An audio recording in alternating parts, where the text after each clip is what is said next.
যারা এই চেতনার কথা বলে, সর্বশেষ ঘটনা এবারকার মহান বিজয় দিবসে ভারতের প্রধানমন্ত্রী এটাকে ভারতের বিজয় দিবস দাবি করে টুইট করেছেন এবং তিনি তার দেশের সৈনিকদেরকে, দেশবাসীকে তিনি অভিনন্দন জানিয়েছেন।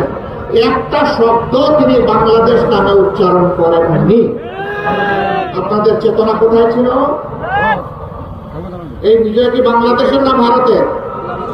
আপনারা বলুন, এই বিজয় বাংলাদেশের না ভারতের? বাংলাদেশের যদি বিজয় হয়ে থাকে আর ভারতের প্রধানমন্ত্রী যদি এই বিজয় তাদের বলে দাবি করে, আপনারা চুপ কেন? আপনাদের চেতনা কোথায় যায় তখন? সীমান্তে যখন সেনাবাহিনী লাশ ঘুরে থাকে, আপনাদের চেতনা তখন কোথায় থাকে? দিনের পর দিন যখন নিরীহ মানুষকে বর্ডারে হত্যা করা হয়, তখন আপনাদের মধ্যে আওয়াজ বের হয় না। বলেছে আপনাদের এক সময় পররাষ্ট্রমন্ত্রী বলেছিল সীমান্তে